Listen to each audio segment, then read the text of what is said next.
سے بڑے جھوٹے تم ہو. ایسا کہاں ہو سکتا؟ ایسا ہو ہی نہیں سکتا کہ عورتیں ایک جگہ بیٹھیں اور چپ رہیں. انہیں کی چھوٹی چھوٹی بچیاں یہاں بیٹھی ہیں. اے بچیوں تم سب چپ رہو.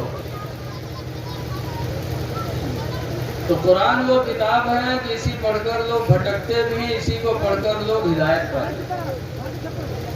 اللہ قرآن میں فرماتا ہے یضل بہ کثیرا ویہدی بہ کثیرا. قرآن وہ کتاب ہے کہ اسی کے ذریعے بہت سے بھٹک جاتے ہیں اور اسی کے ذریعے بہت سے ہدایت پا جاتے ہیں. قرآن سب پڑھتے ہیں, لیکن سنی مسلمان پڑھتا ہے تو عقیدہ بناتا کہ اللہ اور اللہ کے رسول نے ہم کو عطا کیا. کیوں؟ قرآن کی بولی ہے اغناہم اللہ ورسولہ من فضلہ. اللہ نے ان کو مالدار کیا اور اس کے رسول نے.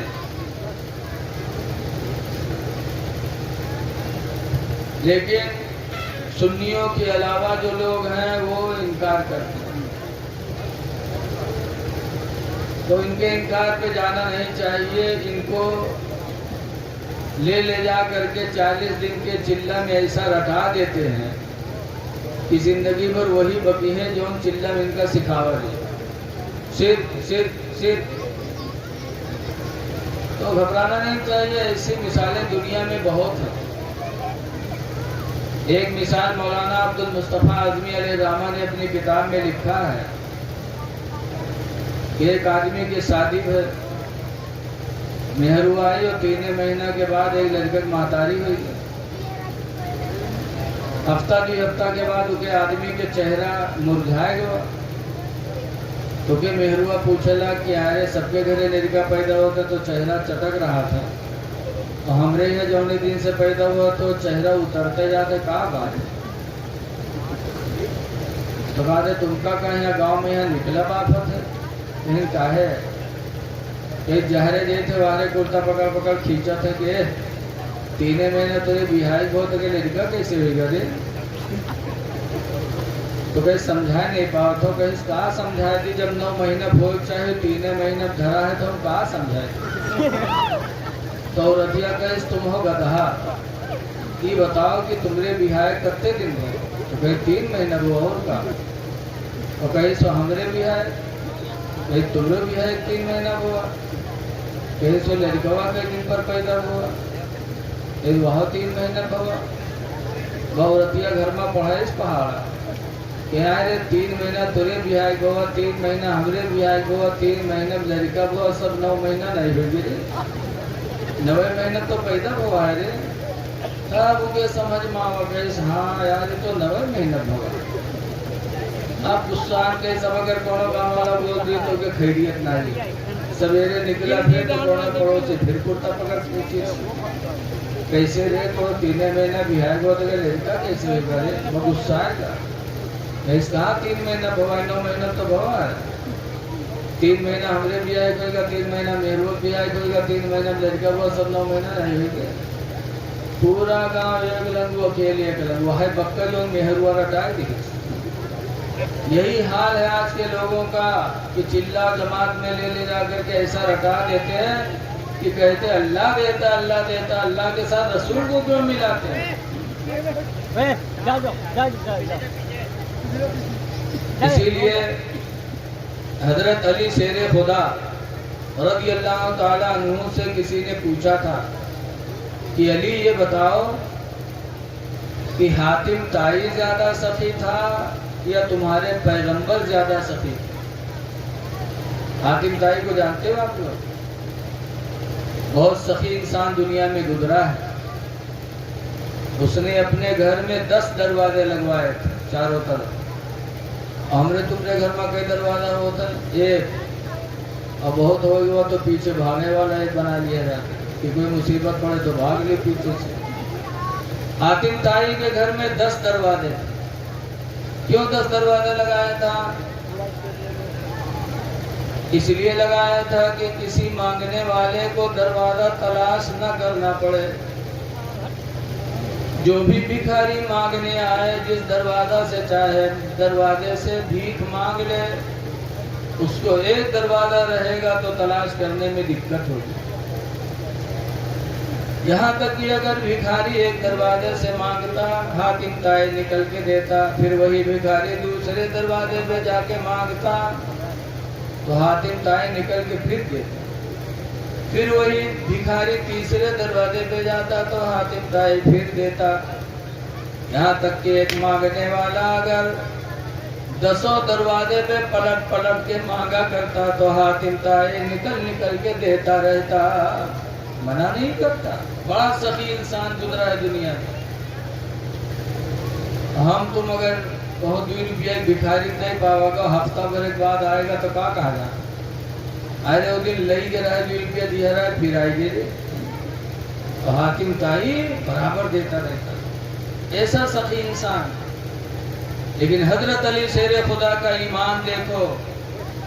جب پوچھا گیا کہ اللہ کیسے ہے، یہ بتاؤ کہ حاتم طائی زیادہ سخی تھا یا تمہارے نبی زیادہ سخی تھے؟ تو حضرت علی فرماتے ہیں کہ سخی تو میرے پیغمبر ہی تھے، حاتم طائی سخی نہیں تھا، سخی میرے نبی ہی تھے. پوچھنے والے نے کہا کیسے؟ حاتم طائی 10 دروازے سے دیتا تھا، ایک بھکاری مانگتا تھا تو 10 دروازے سے مانگتا تو حاتم طائی دیتا رہتا. تو حضرت علی کہتے ہیں سنو، اگر حاتم طائی سخی ہوتا تو جب پہلے دروازے پر بھکاری نے مانگا تھا تو اتنا دے دیتا کہ بھکاری کی ساری ضرورتیں پوری ہو جاتی، دوسرے دروازے پر اس کو مانگنے کی ضرورت نہ پڑتی. کیا بات. حاتم طائی دیتا تھا لیکن مانگنے والے کی ضرورت بھر نہیں دیتا تھا، تھوڑا دیتا تھا، پھر وہ مانگتا پھر دیتا، پھر مانگتا پھر دیتا. لیکن میرے پیغمبر نے جس کو ایک مرتبہ دے دیا وہ زندگی میں کبھی محتاج نہیں ہوا. میرے نبی نے جس کو دیا پھر مانگنے کی ضرورت نہیں پڑی. میرے نبی ایسے سخی تھے. اور مثالیں بھی صحابہ کی زندگی میں موجود ہیں. مثالیں بھی موجود ہیں. ایک بہت غریب صحابی تھے جن کا نام ہے حضرت ابو ہریرہ. بہت غریب تھے، یہاں تک کہ ایک جھولا لیے رات رہا، کوئی اگر کچھ دیتا رہا ہے تو وہی میں ڈال لیتے، ساتھ جھولا رکھتے تھے. ایک دن حضور کے پاس گئے تو حضور کے گھر میں کھجوروں کی ڈھیر لگی تھی. سرکار نے ایسے ہاتھ مارا اور کچھ کھجوریں ہاتھ میں سرکار کے آئیں. فرمایا ابو ہریرہ جھولی کھولو. ابو ہریرہ نے جھولی کھولی، وہ چند کھجوریں میرے پیغمبر نے اس میں رکھ دیا. فرمایا جاؤ ابو ہریرہ، اس جھولی کی کھجوریں خود کھانا، گھر والوں کو کھلانا اور اللہ کے نام پر صدقہ بھی کرتے رہنا. زندہ باد. چند کھجوریں ڈالی. ابو ہریرہ کا بیان ہے کہ جب تک میرے پیغمبر ظاہری حیات میں رہے تب تک میں اس جھولے کی کھجوریں کھاتا رہا، کھلاتا رہا، اللہ کے نام پر صدقہ کرتا رہا. حضور کے انتقال کے بعد حضور کے خلیفہ حضرت ابو بکر صدیق رضی اللہ تعالیٰ عنہ 2 سال 3 مہینہ 5 دن خلیفہ رہے. ان کے زمانے خلافت میں برابر 2 سال تک جھولی کی کھجوریں کھاتے رہے، گھر والوں کو کھلاتے رہے اور اللہ کے نام پر نکال نکال کے صدقہ بھی کرتے رہے. حضرت ابو بکر کا انتقال ہوا، حضرت عمر رضی اللہ عنہ خلیفہ بنے، 10 سال تک خلیفہ رہے. فرماتے ہیں ابو ہریرہ کہ ان کے زمانے خلافت 10 سال تک برابر میں جھولی کی کھجوریں نکال نکال کے کھاتا رہا، گھر والوں کو کھلاتا رہا، اللہ کے نام پر صدقہ کرتا رہا. 10 سال. پھر ابو ہریرہ کہتے ہیں کہ حضرت عمر کے انتقال کے بعد حضرت عثمان غنی خلیفہ بنے اور 12 سال تک حضرت عثمان غنی خلیفہ رہے اور 12 سال پھر ابو ہریرہ صحابی اس میں سے کھجوریں نکالتے رہے، کھلاتے رہے گھر والوں کو اور اللہ کے نام پر صدقہ کرتے رہے. یہ میرے نبی کی عطا ہے کہ دے دیا تو مالا مال کر دیا۔ صحیح ہے، زندہ باد۔ ابو ہریرہ کا بیان ہے، کہتے ہیں خدا کی قسم کئی من کھجوریں میں نے جھولی میں سے نکال نکال کے اللہ کے نام پر صدقہ کیا۔ کیا بات، یہ عطا ہے میرے نبی کی۔ اسی لیے حضرت علی شیر خدا کہتے ہیں کہ سخی حاتم نہیں تھا، سخی تو میرے پیغمبر ہی تھے۔ اعلیٰ حضرت فرماتے ہیں کہ کون دیتا ہے دینے کو منہ چاہیے، کون دیتا ہے دینے کو منہ چاہیے، اور دینے والا ہے سچا ہمارا نبی۔ کیا بات ہے، سبحان اللہ سبحان اللہ۔ دینے والا ہے سچا ہمارا نبی۔ الحمدللہ ابھی نماز عشاء پڑھنے کے لیے مسجد میں گیا۔ مسجد کی لمبائی چوڑائی دیکھ کر کے مجھے بے پناہ خوشی حاصل ہوئی کہ مہندی گاؤں کے مسلمانوں میں ایمانی جذبہ موجود ہے۔ اتنا بڑا گھر خدا کا بنایا۔ یقیناً یہ آپ لوگوں کی ایمان کی دلیل ہے، مومن ہونے کی دلیل ہے۔ قرآن میں اللہ فرماتا ہے انما یعمر مساجد اللہ، بے شک اللہ کی مسجدوں کو وہی لوگ بناتے ہیں۔ کون لوگ؟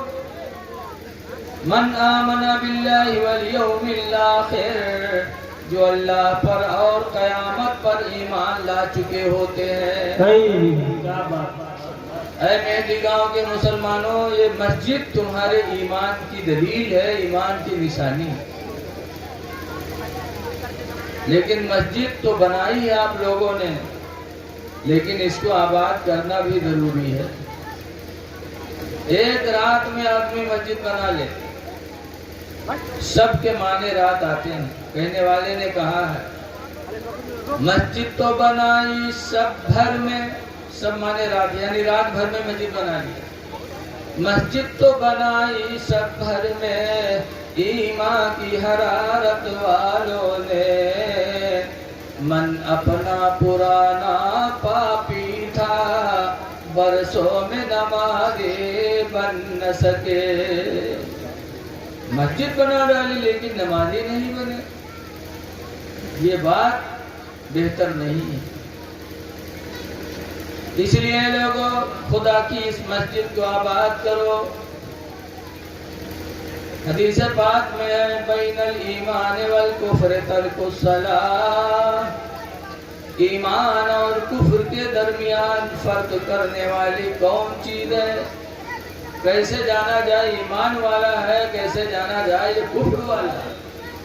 تو حضور فرماتی ایمان و کفر میں فرق کرنے والی چیز کیا ہے؟ سرکار فرماتے ترک الصلاۃ، نماز کا چھوڑنا ہے۔ جو نماز چھوڑے اس نے کفر کیا، اور جس نے نماز پڑھ لی اس نے ایمان کو پا لیا۔ کیا بات ہے، نعرہ تکبیر، نعرہ رسالت، مسلک اعلیٰ حضرت سرکار کی آمد، دلدار کی آمد، علماء اہل سنت، نعرہ تکبیر، نعرہ رسالت، سبحان اللہ سبحان اللہ۔ نماز کا وقت آئے تو خود اٹھو، اپنے بیوی بچوں کو بھی جگا دو، ہو سکے اللہ توفیق دے تو پڑوسی کو بھی جگا دو۔ نماز کے لیے جگانا کتنا بڑا کام ہے۔ میرے پیغمبر فرماتے ہیں لا تسبوا الدیب، اے لوگوں مرغے کو گالی نہ دیا کرو، مرغا کو گالی نہ دیا کرو۔ دیکھا جاتا ہے مرغا پچلارا بولی ککرو کو تو کاغذ کا سارے کاٹ کے کھائی، یہ سب سوئے نہیں دے۔ میرے نبی سب کچھ جانتے تھے کہ میری امت میں ایسے لوگ ہوں گے جو مرغے کو برا کہیں گے۔ ارے بات چیت نہ کرو بھائی، بیٹھنے دو، چلو ٹھیک ہے، ایک ملا صبر کر لیں۔ حضور فرماتے لا تسبوا الدیگ، اے لوگوں مرغے کو گالی نہ دیا کرو، کیوں؟ لِأَنَّهُ يُوقَظُ لِلصَّلَاةِ، اس لیے کہ مرغا تمہیں نماز فجر کے لیے جگایا کرتا ہے۔ کیا بات ہے، سبحان اللہ سبحان اللہ۔ ایک چڑیا پرندہ نماز کے وقت اگر جگا دے تو سرکار فرماتے اس کو گالی نہ دو، وہ مرغا میرے پیغمبر کے نزدیک افضل ہو گیا۔ تو اگر کوئی مومن مسلمان نماز کے لیے اپنے بھائی بہنوں کو، اپنے پڑوسیوں کو جگا دے تو خدا اور رسول کا کتنا محبوب ہوگا۔ آج یہ علی علی کرتے ہیں لوگ، محرم کا مہینہ آتا تو خوب